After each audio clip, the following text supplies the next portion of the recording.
Bom, meus amigos, saúde a todos, muito boa tarde. Meus amigos, eu realmente não podia deixar de falar acerca dessa competição que é considerada a mais democrática no futebol brasileiro. Eu estou falando, meus amigos, da Copa do Brasil, mais conhecida como Copa Intelbras do Brasil 2022. Meus amigos, como falei, retratei em materiais anteriores, eram 92 clubes. Chegaram à decisão dois clubes, Flamengo e Corinthians. Passaram aí por essas semifinais, restaram 4, tá? Ficaram Corinthians, Fluminense, Flamengo e São Paulo. Passaram a decisão, decidiram o título dessa que é considerada a competição mais democrática do país, do futebol brasileiro. Flamengo e Corinthians, Corinthians e Flamengo. E ambos fizeram dois grandes jogos. Foram dois grandes jogos. Essa que é a grande verdade. Corinthians e Flamengo, primeiro jogo na Neoquímica Arena. Primeiro jogo em São Paulo. Corinthians até que tentou Vitor Pereira, procurou estudar mais. O Corinthians melhorou muito em relação ao desempenho apresentado nas quartas de final da Copa Libertadores, por exemplo. Ok? O que acontece? Vitor Pereira tentou armar um time, uma proposta que pudesse agredir um pouco mais a equipe do Flamengo. O Corinthians tentou, bem que tentou, mas o Flamengo já no primeiro embate, já no primeiro confronto em São Paulo, foi uma equipe bem mais propositiva, com maior volume de jogo, com bolas na trave. Aquela bola, por exemplo, do Davi Luiz, por pouco, foi, acho que talvez ali o Cavaleiro de São Jorge evitou aquele gol do Davi Luiz no segundo tempo. Aquela bola explodiu no travessão e seria provavelmente sem chances para o ótimo goleiro Cássio poder operar alguma defesa. E teve sim, teve um lance que o torcedor do Corinthians reclama até aqui, porque de fato foi uma jogada que possivelmente caracterizaria uma possibilidade de pênalti. Caso esse pênalti fosse assinalado, certamente o Corinthians poderia converter essa cobrança e dificultar as coisas para o robusto, o elenco do Flamengo, que não mede esforços, é um elenco robusto, um elenco qualificadíssimo, talvez o elenco mais qualificado no futebol brasileiro até aqui. Veio o segundo jogo. Primeiro jogo, Corinthians 0, Flamengo 0. Apesar de alguns lampejos, apesar que o Corinthians tentou tentou impor algum ritmo de jogo, mas o Flamengo foi considerado pelos críticos, pelos analistas, Mauro César Pereira, Bruno Prado, Flávio Prado, a equipe de esportes da Jovem Pan, acreditaram, credenciaram, atribuíram que o Flamengo foi muito mais agressivo, o Flamengo propôs muito mais futebol em relação à boa equipe do Corinthians. Essa que é a grande verdade. No segundo jogo no Maracanã, disputado aos 19 de outubro agora, na quarta-feira, a equipe do Flamengo, o primeiro tempo, foi bem mais propositiva. O desenho do jogo se desenhou dessa forma, tá certo? O Flamengo foi uma equipe bem mais propositiva, tanto que logo aos 6 minutos, numa triangulação muito bem encabeçada, aquela espécie, como eu já falei em materiais anteriores, Luiz Felipe Scolari atribui que essa equipe do Flamengo joga como se fosse um losango. Na jogada que caracterizou o primeiro gol, o que aconteceu foi uma espécie de triangulação. O bloco do Flamengo bem mais avançado permitiu essa triangulação muito bem desenhada, muito bem projetada. Felipe Luiz, Arrascaeta, Everton Ribeiro. Esses três fazem uma triangulação quase que perfeita, encontram espaços, Pedro recebe na grande área, bate mesmo que quase que sem ângulo, mas consegue vencer na saída o ótimo goleiro Cássio. Flamengo 1 a 0 e o Maracanã vai à loucura. Flamengo 1 a 0, a possibilidade do título ficando cada vez mais clara, cada vez mais visível, e o Flamengo passa, de fato, mesmo com o bloco muito bem montado por Vitor Pereira. Corinthians entrou com uma linha de 5, mas o fato é que o Flamengo soube muito bem sair desse sistema defensivo proposto pelo técnico português Vitor Pereira. O Flamengo foi criando novas oportunidades, novas situações de gol. E o Flamengo passou, o fato é, o primeiro tempo foi dominado pela equipe do Flamengo, do Clube de Regatas Flamengo. O Flamengo ainda teve um gol anulado, corretamente anulado, mais uma vez uma jogada muito bem tramada, muito bem trabalhada, e culminou, o Gabigol recebeu essa bola dentro da grande área, a bola bate na trave, Cássio não acha nada, a bola sobra para Arrascaeta, que só empurra. Arrascaeta em posição irregular, mesmo, o Arrascaeta, essa que é a grande verdade, não está 100% da sua forma física, não está 100%, mas mesmo assim é um cara perigosíssimo dentro da grande área, articula muito bem as jogadas, um meio de campo que consegue encontrar espaços. Esse é o time do Flamengo. Flamengo que no primeiro jogo da decisão, teve o cartão amarelo, né, dado para o João Gomes, e João Gomes, suspenso, não pôde atuar no segundo jogo, no jogo do Maracanã. Quem entrou no seu lugar foi o Vidal. Vidal fez, digamos que o feijão com arroz. Vidal fez ali o que estava previsto, o que estava mais ou menos encabeçado, mais ou menos proposto, para que ele pudesse obedecer às ideias do Dorival Júnior. Vem o segundo tempo, o Corinthians passa a ter as ações, passa a dominar o jogo. Essa que é a grande verdade. Mesmo assim, o Flamengo encontra um gol, mais uma vez, corretamente anulado, mais uma vez naquela movimentação frenética dos caras do meio de campo, do ataque.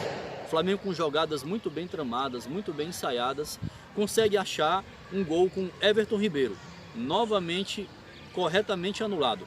A partir daí, o que se viu foi um Corinthians que foi pro tudo ou nada. Um Corinthians que se propôs a jogar, um Corinthians que se propôs a criar, um Corinthians, um volume de jogo altíssimo, altíssimo. As substituições do técnico Vitor Pereira, entrou, no caso, o Juliano. Juliano, aos 36 minutos, consegue empatar esse jogo e até transformar de vez o panorama, o cenário que se desenhava. O cenário que se desenhava. Uma jogada muito bem tramada, após algumas tentativas, Matheus Vital, Adson, o próprio Yuri Alberto, Roger Guedes, perdeu uma chance claríssima aos 13 minutos do segundo tempo. Adson consegue encontrar um espaço, consegue cruzar essa bola e Roger Guedes se joga nessa bola, a bola bate ali na sua perna, na canela, e a bola acaba subindo um pouco. Foi uma chance claríssima, onde o Corinthians poderia ter achado o seu gol de empate. Mas o gol de empate, como eu já mencionei, saiu aos 36 minutos do segundo tempo. Aos 36 minutos, uma jogada muito bem trabalhada, Matheus Vital levanta, Fábio Santos desvia ela de calcanhar, meio que ali de calcanhar, e essa bola, ela fica ali dentro da grande área, um bate-rebate. Felipe Luiz rebate essa bola, a bola sobra limpa para Juliano apenas escorar e fazer com que a torcida do Corinthians passasse a acreditar de vez. E de fato, o Corinthians cresceu muito após esse gol de empate aos 36 minutos. Essa que é a grande verdade. O Corinthians passou a acreditar mais, o psicológico renovado, e o Flamengo claramente sentiu o gol. É isso. Por isso, o jogo no tempo regulamentado terminou. O Flamengo, aos 6 minutos, com Pedro fazendo 1-0 ainda no primeiro tempo, e o Corinthians com Juliano empatando aos 36 minutos do segundo tempo. O que acontece, meus amigos? O empate persistiu no tempo normal. Primeiro jogo 0-0 na Neoquímica Arena. Segundo jogo no Maracanã, empate, Flamengo 1, Corinthians 1. A decisão do título ficou para os pênaltis. Foi tudo para a penalidade máxima. E aí o que acontece? Nessa hora tudo se transforma. Todos sabem que o Flamengo tem um elenco muito mais robusto, um elenco muito mais qualificado, um elenco com mais peças, com mais recursos, mas o Corinthians soube igualar. O Corinthians soube igualar esse confronto, equilibrou de fato esse confronto, na base da vontade, na base da raça, e os caras foram atrás. Os caras foram atrás e tentaram reverter isso na cobrança das penalidades. Quem seria o tetracampeão da Copa do Brasil? Quem seria o tetra? O Corinthians, nas 3 vezes em que foi campeão da Copa do Brasil, sempre atuando fora de casa. Foi assim em 1995 diante do Grêmio, foi assim em 2002 diante da equipe do Brasiliense e em 2009 foi assim diante do Sport Clube Internacional. Já o Flamengo, campeão em 1990 contra a equipe do Goiás, em 2006 levando a melhor diante da equipe do Vasco, em 2013 superando os paranaenses do Atlético Paranaense. Portanto, o tira-teima em 2022, quem seria o tetracampeão da Copa do Brasil? E esse tetra foi decidido nos pênaltis. Quem abre a série de cobranças? Quem abre a série de cobranças? O Flamengo começou abrindo a série com Felipe Luiz. Felipe Luiz bate a primeira e não converte. O Flamengo, portanto, perde a primeira cobrança. O Corinthians, com Fábio Santos, converte. Eu tenho aqui Fábio Santos converte para o Corinthians. Juliano converte para o Corinthians. Fagner foi o quarto a bater, né? O quarto a bater a cobrança. Fagner perdeu a sua cobrança. Renato Augusto converteu. Yuri Alberto converteu. Maicon converteu. Quem perdeu para o Corinthians? Fagner, a bola bateu na trave. E Matheus Vital não converteu. E Matheus Vital jogou essa bola subiu. Essa bola subiu. Talvez ele pegou um pouco embaixo e essa bola subiu.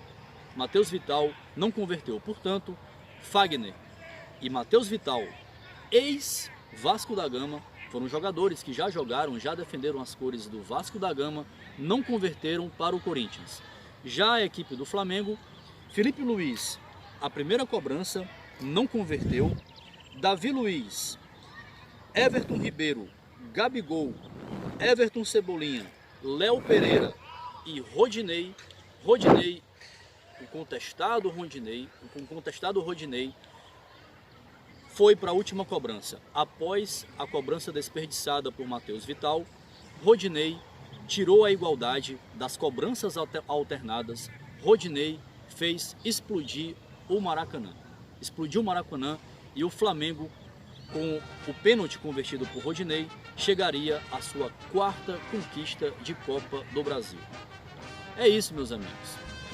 É isso que aconteceu. O Flamengo teve sim justiça para vencer essa que é considerada a competição mais democrática do futebol brasileiro. Fazendo aqui um paralelo, traçando como é que foi essa trajetória, tanto de Flamengo quanto de Corinthians, para chegar na grande decisão da Copa do Brasil. O Flamengo, meus amigos, inclusive, iniciou a sua jornada em solo piauiense. É isso, meus amigos. O Flamengo iniciou na 3ª fase diante da equipe do Altos, no estádio Albertão, onde uma capacidade foi estipulado cerca de 25 mil espectadores para acompanhar Altos e Flamengo. Cerca de mais de 40 mil pessoas certamente estiveram presentes no Albertão para ver o começo da saga, o começo da jornada do Flamengo na Copa do Brasil 2022. Flamengo contra o Altos na 3ª fase, esse jogo, sorteio que aconteceu. Flamengo estreou na Copa do Brasil. Aliás, Flamengo e Corinthians estrearam na Copa do Brasil 2022 a partir da 3ª fase, pois Flamengo e Corinthians estavam disputando a Copa Libertadores. Clubes brasileiros que estariam disputando a Copa Libertadores só ingressariam na competição a partir da 3ª fase. Foi assim com o Flamengo, foi assim com o Corinthians. O Flamengo venceu a equipe do Altos por 2-1, ainda dirigida pelo técnico português Paulo Sousa. O fato, o Flamengo tinha uma baita de uma equipe, sempre teve um elenco completo, um elenco recheado de opções, recheado de recursos, mas o fato é que o Flamengo não conseguia convencer, demonstrar isso dentro de campo. Mesmo assim, com todos esses problemas, com todos esses percalços, o Flamengo conseguiu vencer a equipe do Altos de virada, já que a equipe piauiense começou na frente. Um golaço anotado por Manuel. Manuel, camisa 9, acertou uma bicicleta sem chances para uma defesa do Flamengo que bateu muita cabeça e não conseguiu afastar esse perigo, essa jogada. O Altos começou na frente 1 a 0. A partir do Altos 1, Flamengo 0, o Altos vencendo, para surpresa de muitos, o Flamengo aí sim passou a jogar futebol. Bruno Henrique fez uma belíssima jogada e achou Pedro para empatar esse jogo. A partir daí, o Flamengo foi todo ataque, o Flamengo foi todo volume de jogo, produção. O Flamengo buscou e conseguiu fazer o segundo gol no segundo tempo. Portanto, Altos 1, Flamengo 2. Este foi o pontapé inicial do Flamengo na jornada, na saga desta Copa do Brasil, onde mais tarde sagraria-se o tetracampeão da competição. Portanto, terceira fase, Altos e Flamengo, Altos 1, Flamengo 2, no jogo da volta, Flamengo 2, Altos 0, lá em Volta Redonda, no Rio de Janeiro.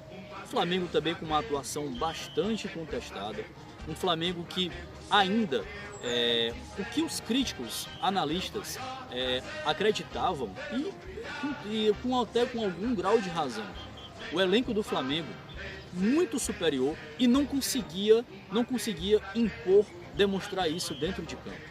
Mesmo assim, o Flamengo fez o dever de casa, um Flamengo cirúrgico, e conseguiu vencer a equipe do Altos por 2 a 0. Lembrando que os gols saíram no segundo tempo, com Gabigol de pênalti e João Vitor. Uma estreia, uma nova aposta desse Flamengo que poderá figurar cada vez mais na equipe profissional. Nas oitavas de final, um embate duríssimo, já contra o Atlético Mineiro e um Flamengo já sob a direção de Dorival Júnior. No primeiro jogo, Atlético Mineiro 2, Flamengo 1.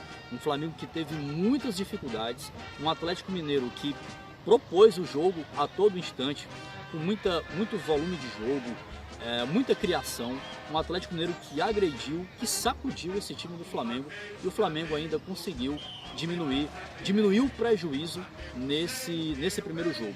No segundo jogo, clima de guerra, clima hostil, e o Flamengo, empurrado pela sua fanática torcida, o Flamengo foi para cima e conseguiu fazer 2 a 0.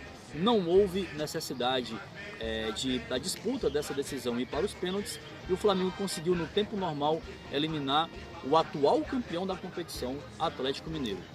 Veio às quartas de final, Flamengo contra o Atlético Paranaense. Atlético Paranaense que já foi algoz do próprio Flamengo em edições anteriores, 2021 por exemplo. Flamengo 0 a 0 no primeiro jogo, apesar do volume de jogo, apesar de uma criação enorme. O Flamengo teve todas as oportunidades, todas as possibilidades, mas não conseguiu furar o bloqueio dos paranaenses no Maracanã, no primeiro embate, no jogo de ida. No jogo da volta, em Curitiba, na Arena da Baixada, uma jogadaça do Rodinei. Ele conseguiu, e conduzindo essa bola, foi até a linha de fundo, cruzou e Pedro acertou uma bicicleta memorável. Uma bicicleta memorável, sem sombra de dúvidas. Com esse gol, o Flamengo avançaria às semifinais para encarar o São Paulo. Um valente São Paulo, mesmo com limitações, mesmo com um elenco que não tinha toda essa qualidade que o Flamengo, que o seu adversário dispõe. Mesmo assim o São Paulo deu trabalho, mesmo assim o São Paulo conseguiu conseguiu finalizar cerca de 26 vezes, mas, porém, dessas 26 finalizações, apenas uma entrou. Um Flamengo cirúrgico, em 6 ou 7 oportunidades no jogo de ida no Morumbi, marcou 3 gols. Essa é a grande diferença. O Flamengo, uma equipe bem mais técnica, bem mais qualificada. O Flamengo, em 6 ou 7 oportunidades, conseguiu marcar 3 gols. No segundo jogo, no jogo da volta, o Flamengo apenas praticamente administrou a vantagem. São Paulo ainda teve algumas oportunidades, bola na trave, algumas boas intervenções do ótimo goleiro Santos, mas não foi suficiente e o Flamengo ainda assim venceu. O Flamengo conseguiu achar espaços e com a Arrascaeta decretou a classificação, o passaporte do Flamengo para mais uma final de Copa do Brasil. O Corinthians, na sua vez, também estreou na terceira fase, estreou contra a equipe da Portuguesa Carioca, que disputou o Brasileirão Série D. O Corinthians com um empate. O primeiro jogo foi no Estádio do Café, em Londrina, Paraná. Um empate. O segundo jogo, o Corinthians apenas 2-0 para cima da Portuguesa Carioca. Corinthians cirúrgico, que fez apenas o suficiente, não se expôs tanto, mas mesmo assim fez um placar de 2-0 suficiente para avançar às oitavas, para encarar o Santos nas oitavas. No jogo de ida, Corinthians 4, Santos 0. No jogo da volta, marcado por algumas polêmicas, o Santos conseguiu vencer o Corinthians apenas por 1-0. Não foi suficiente e o Corinthians, nas quartas de final, enfrentaria a equipe do Dragão, a equipe do Atlético Goianiense.